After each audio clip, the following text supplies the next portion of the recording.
Hello everyone. Today is Sunday, it's the last day of the week and it is the last DFAM jam sort of moment that I'm going to have, at least on the video.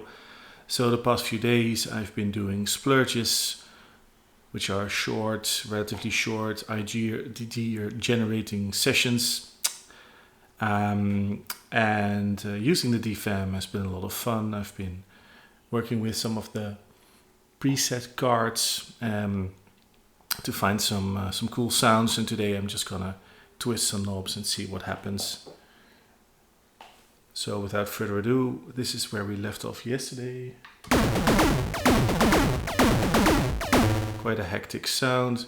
I really don't have anything in mind specifically for what I want to do today. I'm just gonna twist some knobs. I'll dial the volume back a little bit. No FM.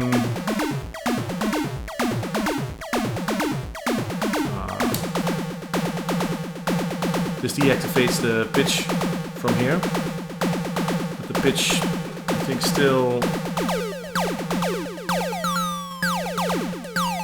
does something to the sound. I'm not sure what. You can actually patch it. We could do that. Let's patch the pitch to something. So this is the pitch output here. VCA decay, for instance.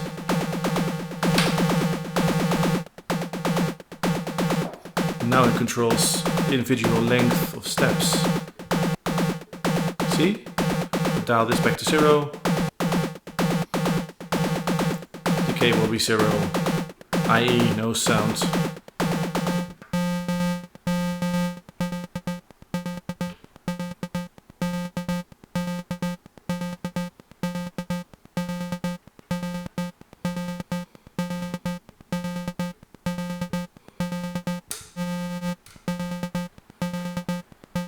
Maybe some filter envelope here.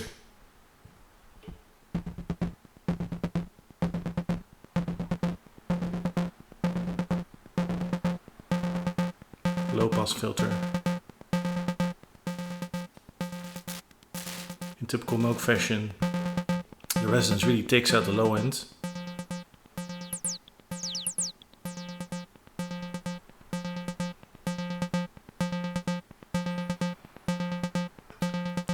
Let's have some FM.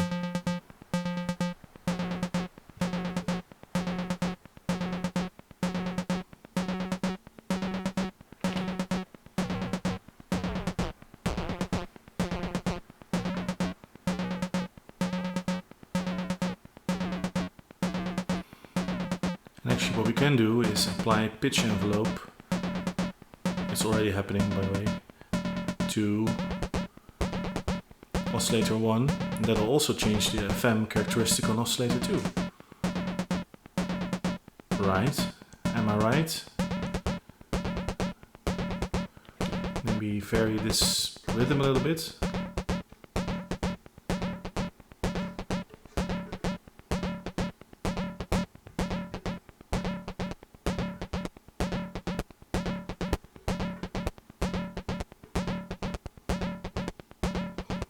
Little noise maybe. That adds a really nice metallic sound.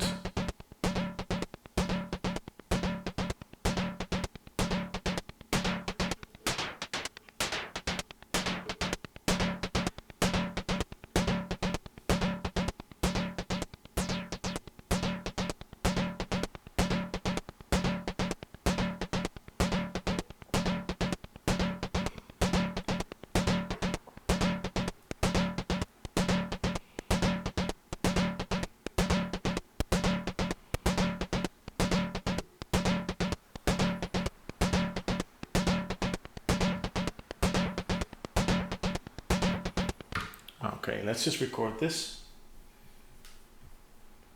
I'll just try it with the tempo first.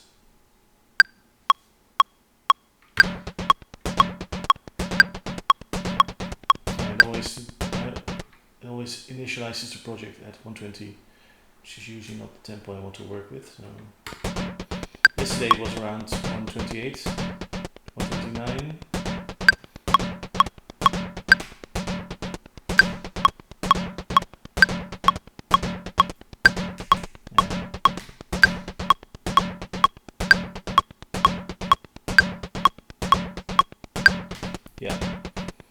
pretty accurate.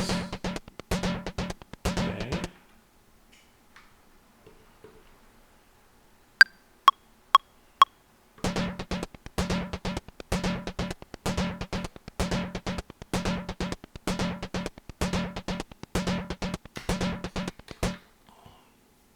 Right, so let's do one more. Let's make another sound. Just take a sip of my coffee here.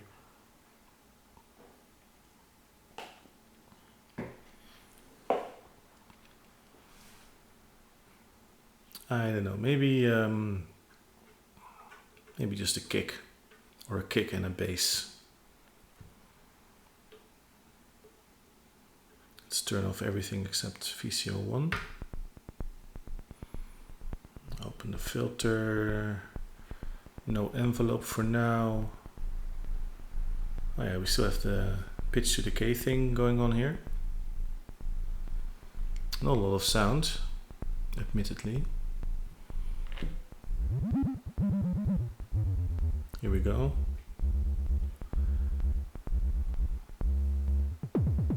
Ah, yes.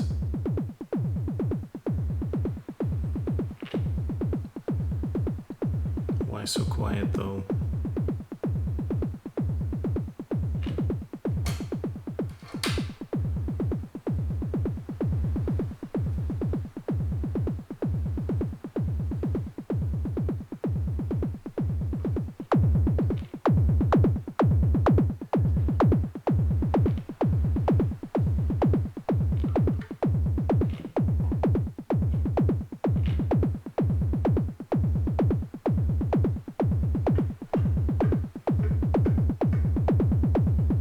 Something to do with decay.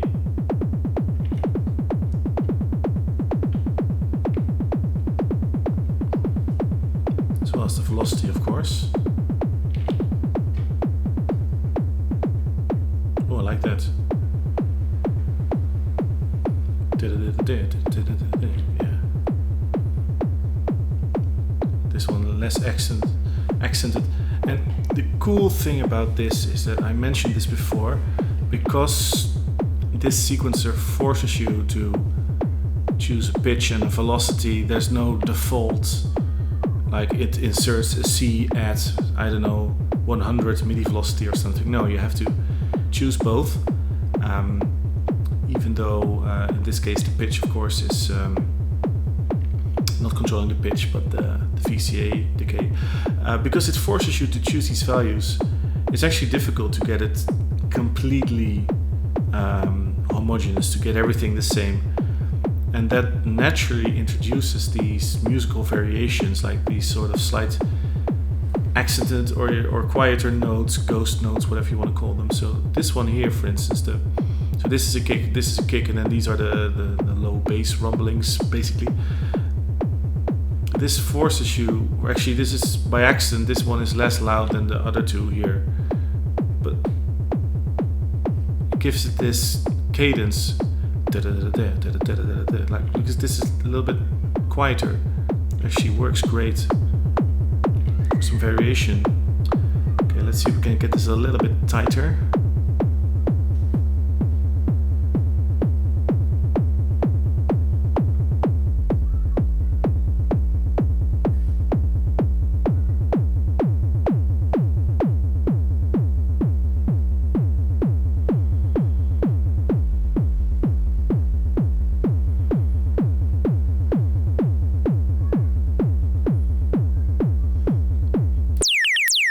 Yeah.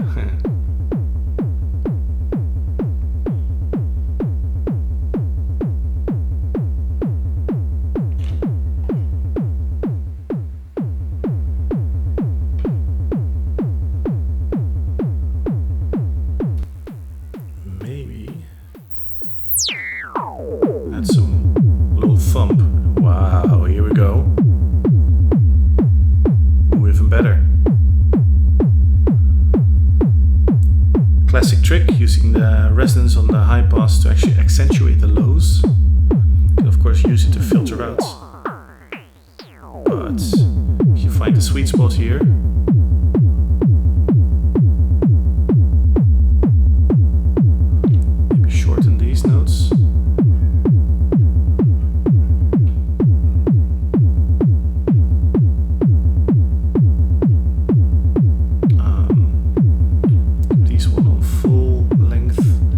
pitches again is VCA decay now, so it's the length of the notes. Again, this is something you can play with for some variation, some subtle variation. Okay, let's record this bad boy.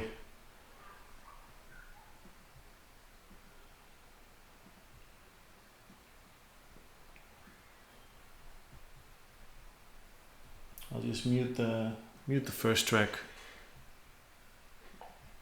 Again, if my voice is a little bit quieter, that's because I'm moving over to the computer to set the recording thing.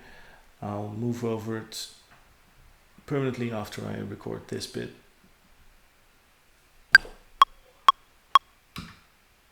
No, can't hear it. But it is recording anyway. Let's do it again with the monitoring on. I'll make sure to advance the sequencer to the penultimate step, so it actually starts on the first step when recording. It makes it a little bit easier.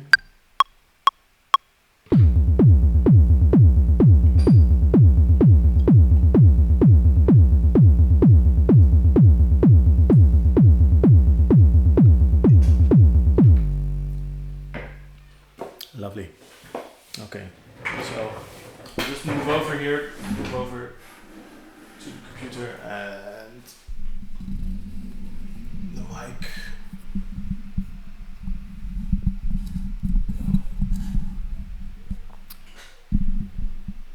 Okay, so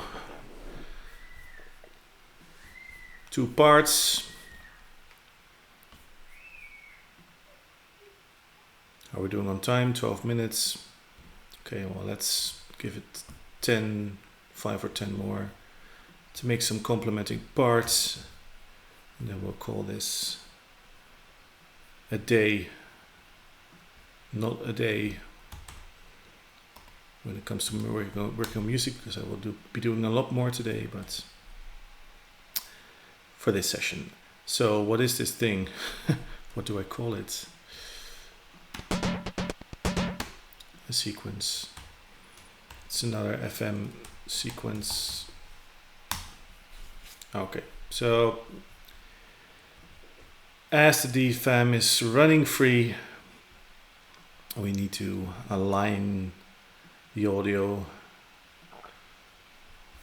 and I could connect it to the BeatStep Pro, which I have, but even then it would probably not be, well, it wouldn't be on the grid because of latency and stuff. So I might do that, but it's still not going to result in perfect timing. And once again, I will say this again, that isn't necessarily the goal either, perfect timing. Because, well, it can't be, because it's analog, and as long as it doesn't, I mean, this gets progressively slower later.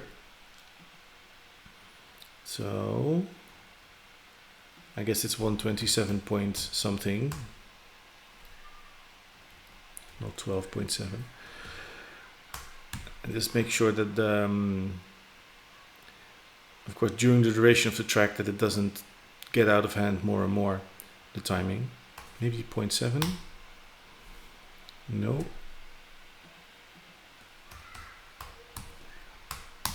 0.8. 0.9 or 0.85.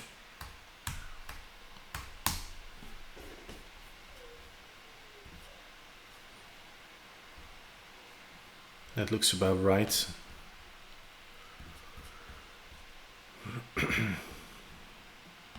Let's go with that.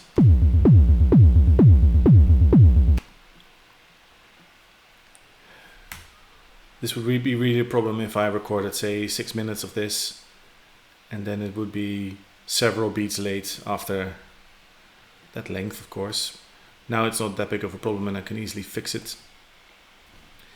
And so you get these weird things, such as this kick is significantly quieter than some of the other ones. That's probably not the best situation to have for techno. These other ones are all very similar, so it's, I guess it's something with just starting the sequence that it's quieter, I don't know. So what I could do, actually, I could have this as a selection. Although unfortunately here it's missing the last note. That's too bad. I could go with the best 3 bars. It's a weird number, but who cares? I could shorten it. I could shorten it to 1 bar or even 1 kick and repeat that. Kick, kick, bass combo. See, they're all still subtly different because, yeah, that's just how analog works. It's great. So you have the choice. Either you can repeat a single sample, or you can go for the more organic feel of having different bits that are programmed the same but sound different because of analog. Again here, this is probably 127.9 or something. That's definitely good enough. Let's listen to them together.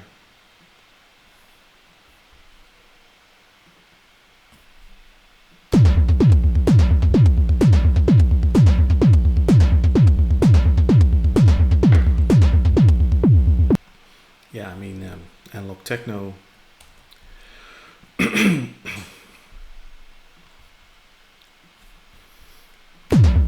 So the big issue here, the big question is, would I be able to do this with my DAW alone and some trusted plugins, or do you need analog synths for this? That's always the big debate, of course. And I think theoretically you can make anything with a DAW and some good VSTs, such as Diva or other virtual analog things, apart from, of course, all the non-virtual analog things that opens up a realm of possibilities. But the DFAM is a lot of fun, and one thing it does do is it's just a different way of working, which, like I mentioned earlier in this video, it basically forces you to create parts that are nuanced, that have subtle variations, and probably that's something you can program, but it would be tedious to do, and here it just happens naturally, and I think that's a very cool thing, very useful thing. Ooh, and a very loud thing if you don't watch out. Okay, let's make some more parts. Let's do a little drum rack here, a little hi-hat or something. Collision sounds from Ableton. Okay, like earlier sessions, I'm going to do a little arrangement here. Yeah, just very basic. Maybe fade this in.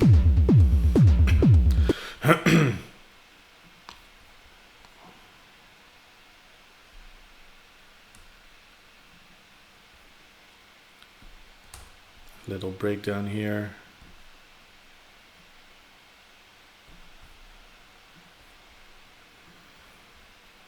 Sorry if I'm all over the place. I was just about to start working on a new track, and then I decided to change a few things about the first 2 tracks.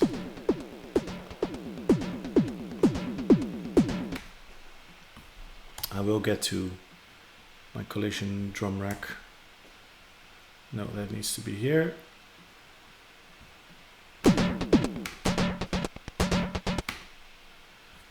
That would be where the reverb comes in.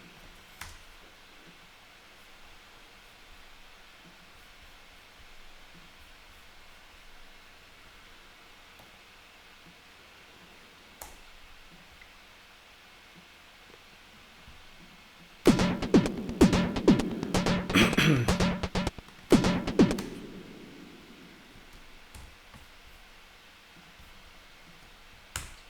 rid of some of the mud.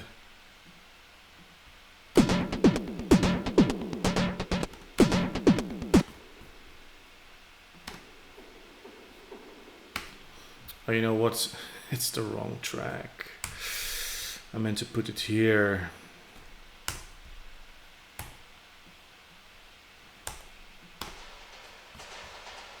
Nice.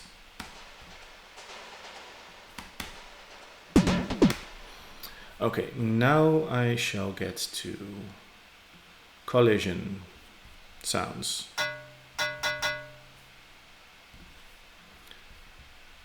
Also FM, complement to what's already there, which is also analog FM. Which one was it? This one, 2 Audio 16. What a lovely name.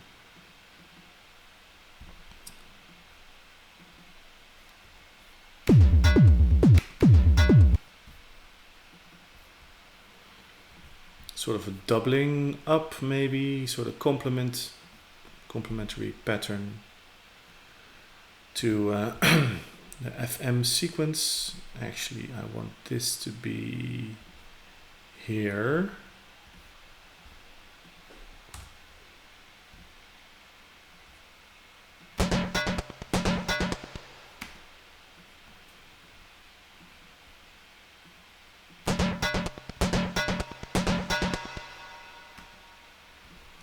No,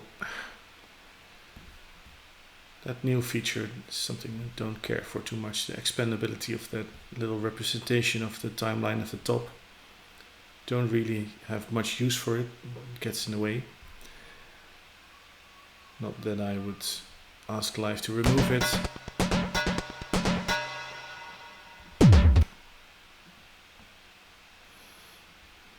Maybe just have this continue.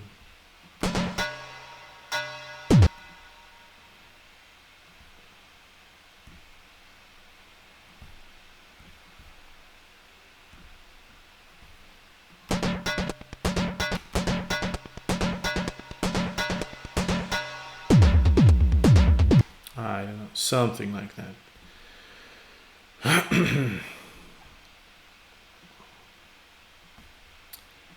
Doesn't matter too much. Let's just add a few more parts. Have something to listen to later. That's the motto here.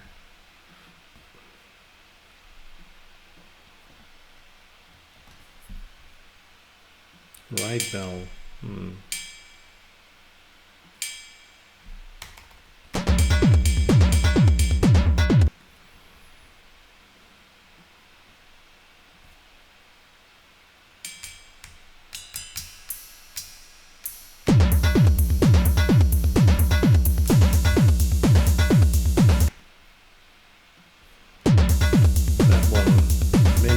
Less decay.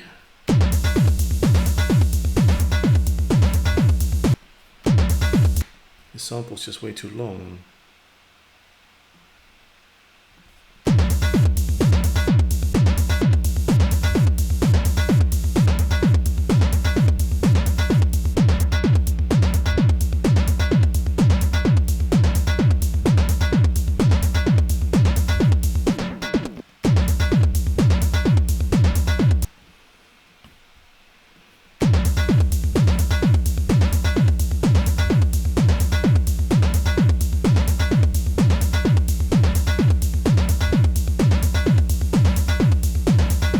Something like that. Oops. No. Come on. I just wanted to select this and copy it. Okay. Let's make one more track. One more track. Ooh. I just feel like singing. Randomize all. I guess VST wise this is sort of close to the DFAM in that it creates percussion through synthesis and does weird and wonderful sounds. like this sort of shotgun, almost like kdoosh. And that's because of the timing here. That's pretty cool. Maybe we try this. Get a little polymeter going.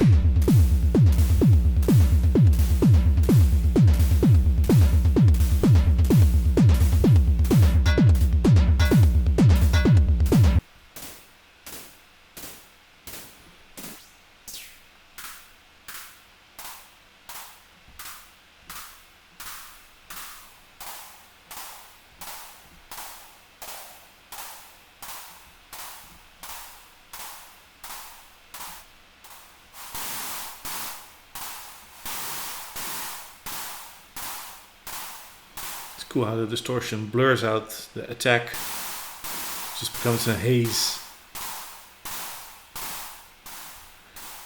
This EQ is also doing something here.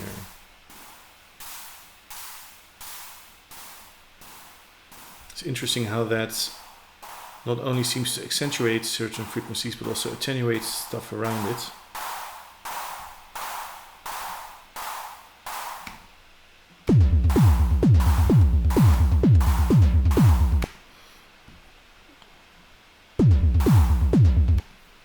And then it will always export it like a 4-bar, but in this case, like a 4-quarter note bar. But in this case, it needs to be 1.5, because it's 30 seconds and it's 12 steps, not 16.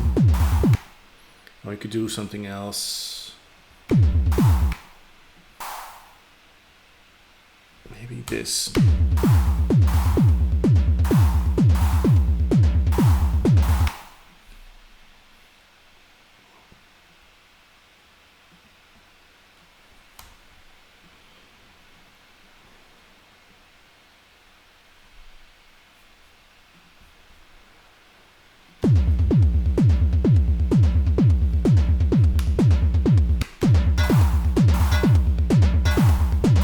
Doesn't really work with what do you call it, the FM percussion thing here.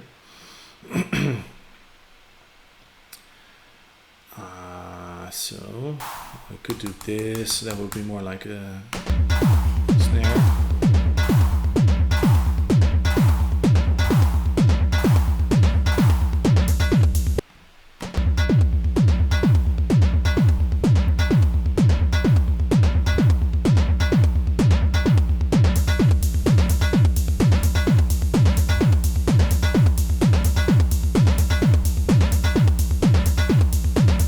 Now it basically acts as sort of an extra accent to this FM percussion thing, which is sounds they sort of go together because they're so close. And so this comes after this. Actually, you can see them both if you select both clips. That's another nice feature in Live 10. Although they're not close in where they are. Oh yeah, there they are.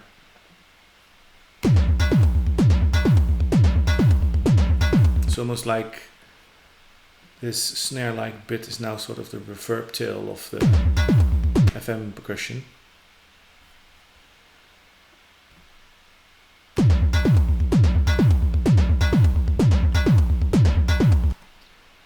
Anyway. Oh. No. Struggling with the automation here today. It's not playing along.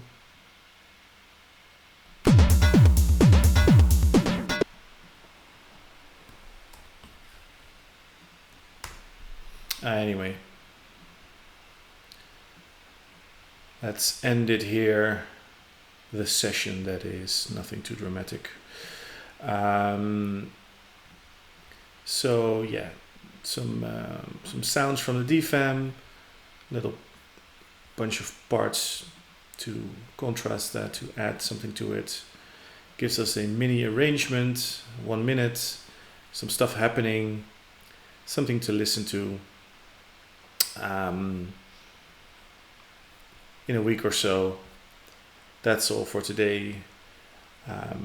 Please press like on YouTube if you like this video, and subscribe if you want to see more. Ring the little bell if you want to be alerted. I try to do sessions every day. I'm actually not at home all the time. I'm actually working. I'm not quarantined. But I do try and find time to do this every day. Let me know whether you like these sessions with hardware instruments more, or do you prefer fully Ableton Live-based things? Do you want to see me just create random stuff, or do you have specific ideas of stuff you'd like me to see do? Let me know in the comments. Let's have a conversation. I really welcome that. And yeah, thank you very much for watching. I will see you on the next one as usual. Bye bye.